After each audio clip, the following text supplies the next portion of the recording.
চাকমা হাজঙক অসমত সংস্থাপন কেন্দ্ৰীয় মন্ত্ৰী কিৰেণ ৰিজিজুৰ মন্তব্যত উত্তপ্ত অসম জাতীয় দল সংগঠনৰ তীব্ৰ প্ৰতিক্ৰিয়া অৰুণাচল প্ৰদেশৰ চাকমা আৰু হাজং শৰণাৰ্থীসকলক অসমত সংস্থাপন দিয়া হ'ব বুলি কেন্দ্ৰীয় মন্ত্ৰী কিৰেণ ৰিজিজুৱে সদৰি কৰাৰ পিছতেই তীব্ৰ প্ৰতিক্ৰিয়াৰ সৃষ্টি হৈছে অসমত দল সংগঠন জাউৰ খাই উঠিছে ৰিজিজুৰ মন্তব্যৰ বিৰুদ্ধে তীব্ৰ প্ৰতিক্ৰিয়া আসুৰ সাধাৰণ সম্পাদক শংকৰজ্যোতি বৰুৱাৰ ৰিজিজু ডাঙৰীয়াই যিখিনি বক্তব্য আগবঢ়াইছে হিন্দু শৰণাৰ্থীৰ সন্দৰ্ভত চাকমা হাজং শৰণাৰ্থীৰ সন্দৰ্ভত এই গোটেই বিষয়বিলাকে আচলতে অসমীয়া মানুহৰ মনত আঘাত দিছে আৰু আমি মুখ্যমন্ত্ৰীগৰাকীক এই বিষয়ে তেখেতৰ স্থিতি স্পষ্ট কৰিবৰ কাৰণে আহ্বান জনাইছো কাৰণ অসম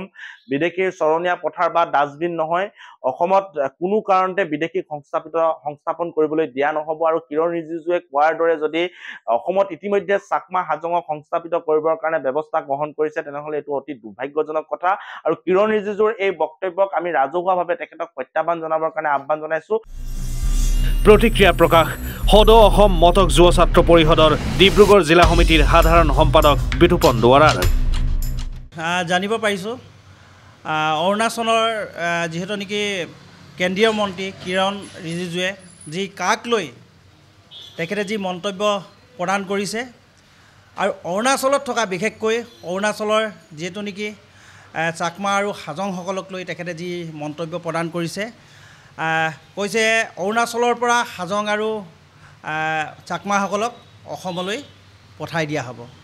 আচলতে কি যুক্তিত তেখেতে এই কথা ক'লে আমি সদৌ অসম মতক যুৱ ছাত্ৰ পৰিষদ ডিব্ৰুগড় জিলা সমিতিয়ে তেখেতক সুধিব বিচাৰিছোঁ তেখেতৰ পৰা কাৰ লগত আলোচনা কৰিলে তেখেতে অসমৰ মুখ্যমন্ত্ৰীৰ লগত আলোচনা কৰিলে নে প্ৰধানমন্ত্ৰীৰ লগত আৰু তেখেতে কথাৰ প্ৰসংগত কৈছে মুখ্যমন্ত্ৰীক কথা অৱগত কৰা হৈছে আৰু কেন্দ্ৰীয়ত তেখেতলোকে আলোচনা কৰিছোঁ বুলি কৈছে কিন্তু আমি কোনো কাৰণত অসমত অৰুণাচলৰ পৰাই হওক বা বাহিৰৰ পৰাই হওক কোনো মানুহ আমি ইয়াত প্ৰৱেশ কৰিবলৈ দিয়া নহ'ব আপ অসমৰো তীব্ৰ প্ৰতিক্ৰিয়া এই বিষয়ে কাৰো লগত কথা পতা নাই তেওঁলোকেও ৰিফিউজ কৰিছে গতিকে আমাৰ কথাটো হ'ল যে ইয়াত কি এটা ৰহস্য সোমাই আছে কি অভিসন্ধি সোমাই আছে অকল অভিসন্ধি কু অভিসন্ধি সোমাই আছে বিজেপি দলৰ এই কথাটো আমাক স্পষ্ট হ'ব লাগে আৰু অসমৰ ৰাইজক এইটো স্পষ্ট কৰিব লাগে আমি আমাৰ তেখেতে নিজেই দাবী কৰিছে মইহে অসমৰ মুখ্যমন্ত্ৰী হয় আপুনি অসমৰ মুখ্যমন্ত্ৰী হয় কিন্তু সৰ্বা নহয় অসমত ৰাইজ আছে অসমত বিভিন্ন ধৰণৰ সংগঠন আছে আপুনিও অকল ৰজা নহয় গতিকে আপুনি আলোচনা কৰি লওক আৰু আপুনি স্পষ্ট কৰক যে আপোনাৰ আচলতে আপোনাৰ কি কথা পাতিছিলে কিৰণ ৰিজিজু ডাঙৰীয়াই কি আপোনাক নিৰ্দেশ দিছে কেন্দ্ৰীয় গৃহমন্ত্ৰী অমিত শ্বাহ ডাঙৰীয়াই অৱশ্যে কিৰেণ ৰিজিজুৰ মন্তব্যৰ পিছতেই মুখ্যমন্ত্ৰী হিমন্ত বিশ্ব শৰ্মাই মন্তব্য কৰিছিল যে ৰিজিজুৱে কি কৈছে সেই বিষয়ে মই নাজানো আমাৰ লগত ভাৰত চৰকাৰে এই বিষয়ত কোনো আলোচনা কৰা নাই হয়তো ৰিজিজুৱে অৰুণাচলৰ ৰাজনৈতিক পৰিৱেশলৈ চাই এনে মন্তব্য কৰিছে মুখ্যমন্ত্ৰীগৰাকীয়ে লগতে কয় যে শৰণাৰ্থীসকলক সংস্থাপনৰ বাবে আমাৰ ভূমি নাই চাকমা হাজংসকলৰ কোনোৱে আমাক সাক্ষাৎ কৰা নাই আৰু ভাৰত চৰকাৰেও আমাৰ লগত আলোচনা কৰা নাই নিৰ্বাচনৰ পিছতে বিষয়টো সন্দৰ্ভত ৰিজিজুৰ লগত আলোচনা কৰিম মুখ্যমন্ত্ৰী হিমন্ত বিশ্ব শৰ্মাই লগতে কয় যে অৰুণাচলত অসমৰ ৬-৭ হাজাৰ লোক আছে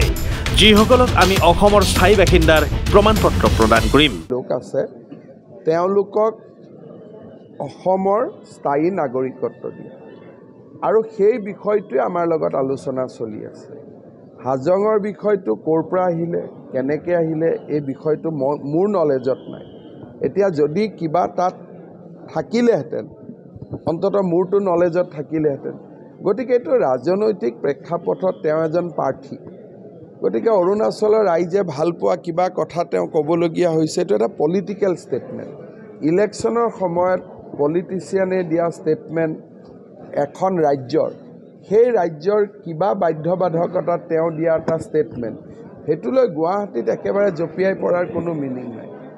এতিয়া ময়ো ইয়াত বহি যদি আমাৰ তেনেকুৱা ধৰণৰ ইছ্যু থাকিলেহেঁতেন ময়ো ৰাইজে ভাল পোৱা কথা ক'লোহেঁতেন গতিকে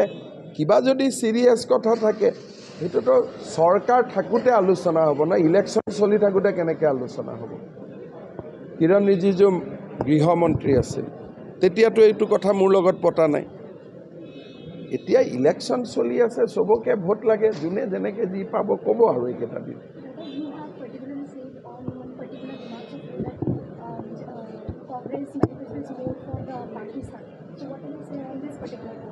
Congress has said that we will abolish CA. Congress has said that will not abolish or will not bring uniform civil code. Congress has said so many things which led me to believe that this manifesto is for the people of Pakistan, not for the people of India. Now this is my perception and I have shared my perception with our media friends.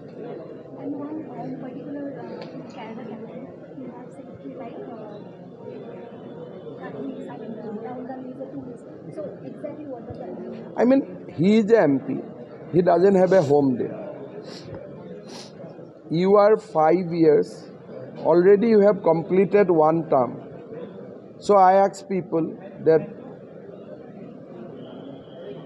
Rahul Gandhi is having a residence here. They said no. Then I asked them, do you know his mobile number? They said no. Then I asked them, are you meeting him frequently? They said no. Then I asked them that Rahul come and stay in some friend's house or in some hotel. One MP is supposed to come at least 2-3 days in a month. They said no. Then all the criteria, only you can assume that he only come for filing nomination and one annual pilgrimage. So that is exactly looks like a tourist. So I told exactly what is in my mind, that your activity fit into a good, the characteristics of a good tourist, but it is not fit into a good MP. If you would have been an MP for Wayanad, at least your mobile number would have known to few people. At least you will have a residence. So I told whatever I feel like. প্ৰধানত বৌদ্ধ ধৰ্মাৱলম্বী চাকমাসকলে হাতীৰ ৰহতে অৰুণাচলত বসতি আৰম্ভ কৰিছিল তেওঁলোক আহিছিল তাহানিৰ পূব পাকিস্তান আৰু আজিৰ বাংলাদেশৰ চট্টগ্ৰামৰ পাহাৰীয়া অঞ্চলৰ পৰা সেই পাহাৰত নদীবান্ধ স্থাপন কৰাৰ ফলত বানত বিধ্বস্ত হৈ তেওঁলোকে অৰুণাচললৈ প্ৰব্ৰজন কৰিছিল আনহাতে হিন্দু হাজংসকলে তাহানিৰ পূব পাকিস্তান আৰু আজিৰ বাংলাদেশৰ পৰা অৰুণাচললৈ প্ৰব্ৰজন কৰিছিল ধৰ্মীয় নিৰ্যাতনৰ বলি হৈ ৰিজিজুৱে আকৌ মন্তব্য কৰিছে যে চাকমা হাজংসকল আমাৰ আলহীহে তেওঁলোকক স্থায়ী বাসিন্দাৰ প্ৰমাণপত্ৰ দিব পৰা নাযায় মুঠতে যিয়েই নহওক কিৰেণ ৰিজিজুৰ মন্তব্যত অসমৰ জাতীয় দল সংগঠন আৰু ব্যক্তিবিশেষৰ মনত সন্দেহ উপজিছে যে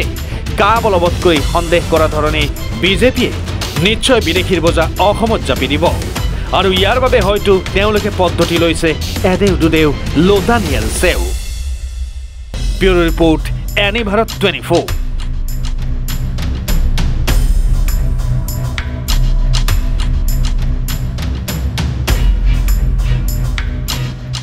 Join BSc Nursing and GNM at St. Martha Institute of Nursing, Guwahati under SM Group of Institutions.